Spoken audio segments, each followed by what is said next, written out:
Hey, everybody, what's up, parents and some teachers and therapists and other people?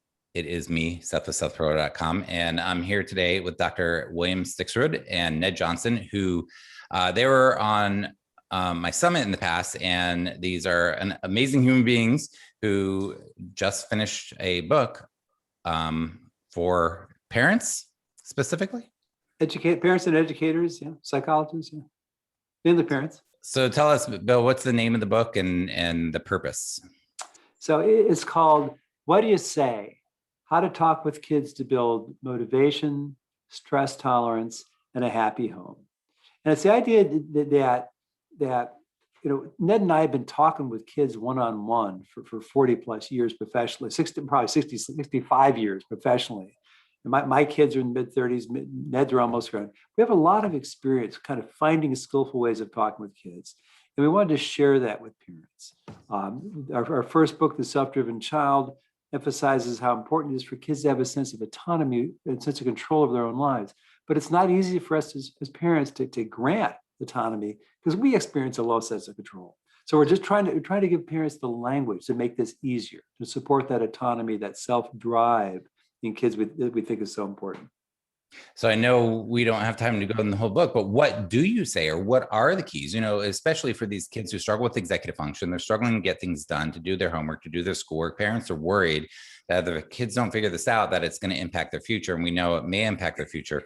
What do you say, or how do you approach that? Either of you, Ned or Bill, whoever. Yeah. Well, the first thing for me is that we think that one of the most important ideas is that you really can't make a kid do something against his will. And if we try harder to make a kid work hard, if we work harder than the kid does, we're going to weaken the kid because the kid's going to feel that somehow the source of motivation is within us, not within him. And so we love this idea of thinking of ourselves more as consultants to our kids than as their boss or their manager or the homework police. And I think with kids with ADHD, executive functioning difficulties, we tend to think that the most important thing is getting their work done, is helping them do it well. And it's not unimportant. But ultimately, from our point of view, we want kids to understand who's responsible for what. So we want to offer all the help, all the structure, all the support, supervision kids need to perform well. But we don't want to chronically force it. It is terrible for our relationship and it undermines autonomy. And a big part of it, obviously as parents, we want our kids to do well. We want them to work hard because that's so valuable for their academic success, their career and life success, and their development as people.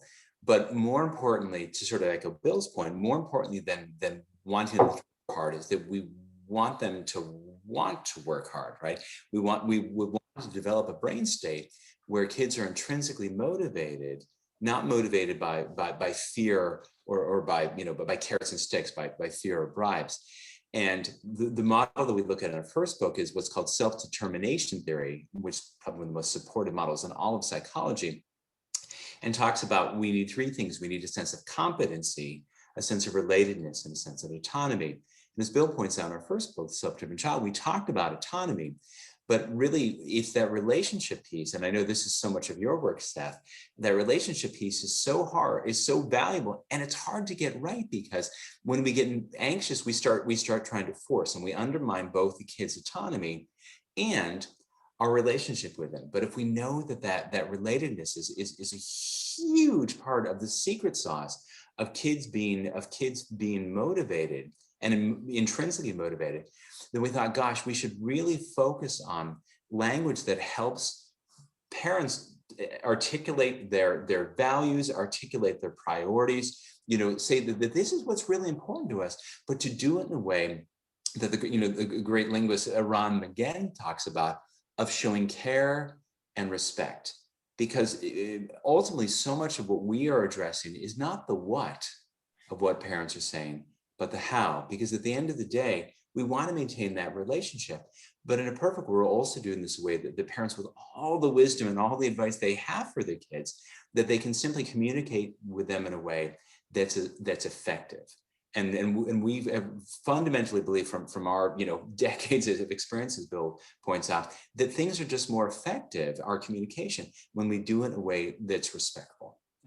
Awesome. So I got two questions for you, Yeah. and that come up as I'm thinking about the parents that watch, and the first one is I see this problem where we are so programmed and so reactive, like we play out these scripts that we're not even conscious of. So as we're trying to change what we say and how we say it, right, it's so easy to just go to the default. So my first question is, how do you sort of catch yourself at that moment when the default wants to come up? And then my second question is, then once you catch yourself, what do you say? And really looking for do you each have like one of your favorite like go-to defaults that stand out to you? And maybe I'll try to think of one that I love. Yeah. Well, in my work. Yeah. And the challenge is, that oftentimes we're interacting with kids with executive function problems. They aren't doing their work, and we're interacting when we're stressed. And that's not the time to be thinking about, what do I say? I mean, ideally, what we do is we provide a lot of language in this book about what do you say, but you practice it. You kind of practice it offline, so that it's kind of automatic, and you can kind of catch yourself. But you practice. So things like, we talk about the language of no force. When it feels like you're trying to force kids, you're going down the wrong path. And so we say practice saying things like, I know that I can't force you to do this. I mean, all you'd have to do is flop to the floor. I couldn't make you do your work, and I'm not trying to force you. And then you so just like this, that can be completely disarming for a kid when you acknowledge, I'm helpless. I can't force. I'm not going to try to force. So that we try to use, we can persuade, we can discuss, we can encourage, but try not to force. And also, just the language of getting buy-in, rather than kind of blah, blah, you need to do this.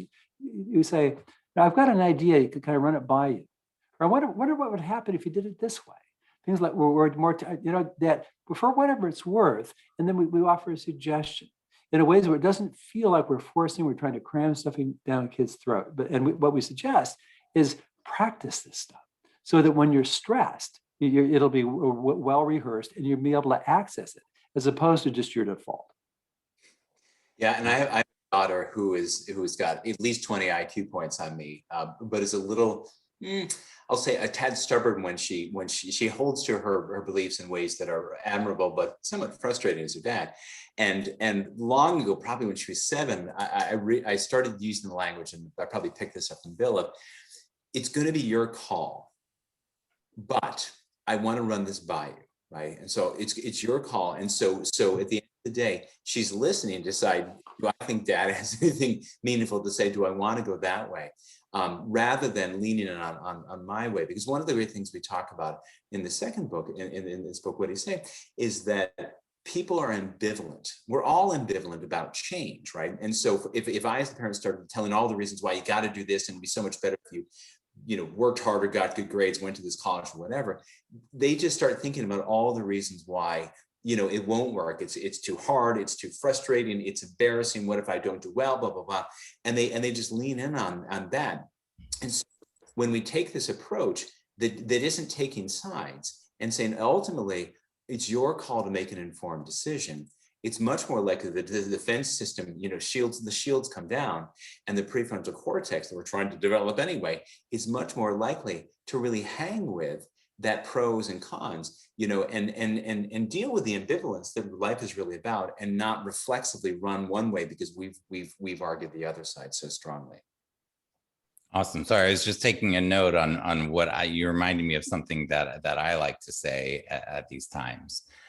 Before I mention mine, Bill, did you want to add on to that? Well, I just think that because as we know that these executive functions are mediated by the prefrontal cortex, and that Amy Arnsten, who's an expert on the prefrontal cortex, says it's the Goldilocks of the brain. meaning that it's really run by the neurotransmitters dopamine and norepinephrine, and just a little bit of stress hormones will jack up the levels of dopamine, norepinephrine, and if it goes too high, then basically it shuts down the prefrontal cortex. And we kind of know that's the experience. You can't think straight when we're really stressed. So it's real, as much as we can, stay calm, be the non-anxious presence that we talk about in both of our books, so that we stay calm, help the kids stay calm, so we can actually keep his prefrontal cortex online. That's a huge piece of it.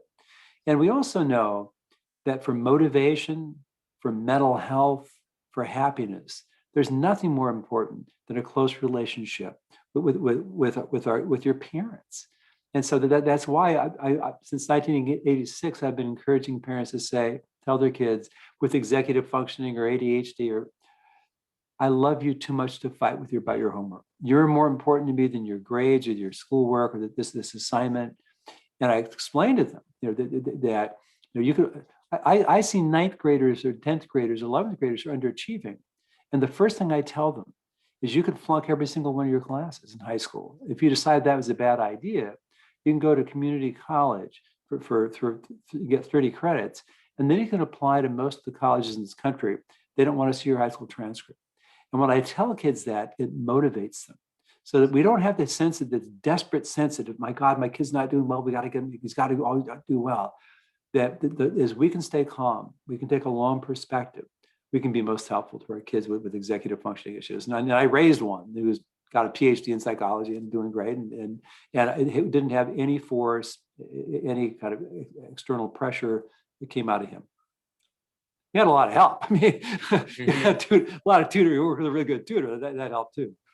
Mm-hmm. Yeah, but he also had some of the buy-in and the ownership. Completely. Nobody forced him. Neither my kids. I never knew what their assignments were. Never when they had tests. I looked at their report cards if they wanted me to. But I'm just saying that I've known hundreds of people who've walked this walk, and whose kids with executive functioning problems have done really well. But the most important thing from my point of view is that they have an accurate sense of who's responsible for what. And ultimately, their work and their self-development is their own responsibility. And we aren't saying you're on your own, buddy. It's not like that. We want to offer all our support, all our help, any structure they need. If we can find a tutor, great. Executive coach, great. But we don't want to try to force it down their throat, because we don't want them to use their incredible energy fighting our attempts to help them. It destroys the relationship, and then when kids get more in middle and high school, there's more and more division between their parents and them, and that's not what the parents intended. But I think there's this anxiety in the parents. Oh, but I know he's got to get this thing done or he's going to fail the class. Yeah, that may happen, but we got to really look at that sort of long game.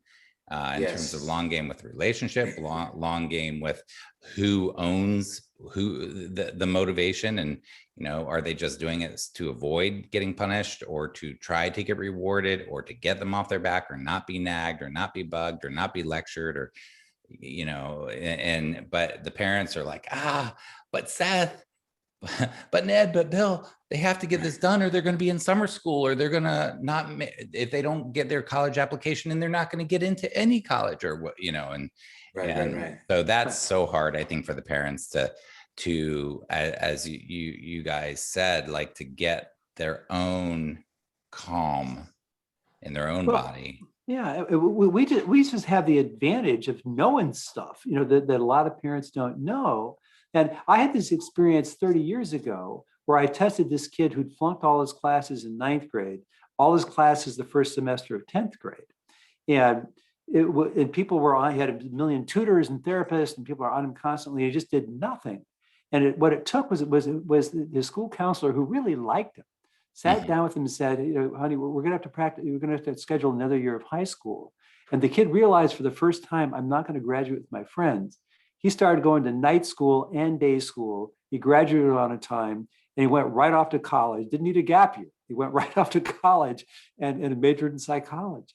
And when I see this with my own eyes, that a kid's not doing well in 8th grade or 9th grade or 5th grade, I don't get too worked up about it. Yeah. You find, yeah. And this one finally owned it. And that's what we want to do. But it's the long game, and it's not overnight, and it's really completely anxiety producing. So I'll tell you the one that I jotted down that I say a lot. So I'll say a lot to the student, what do you think? And not in a condescending way, like, what do you think? But what do you think? And really listen to them.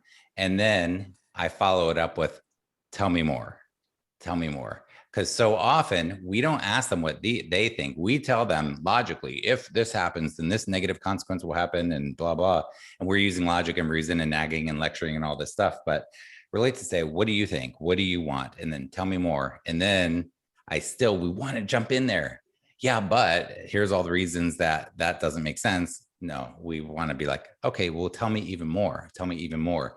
And then one thing that I'll follow up with this is I do this a lot, and I think it's really important for parents to learn this, but when I can sort of let it percolate and be like, okay, that's an interesting perception, cool, and let it go, oftentimes a day or two or three later, they'll come back with the conclusion that I had the urge to say something about, but didn't. And I think when parents start seeing that, they're like, wow, we can start breathing a sigh of relief. My kid is, making some, we often underestimate their wisdom.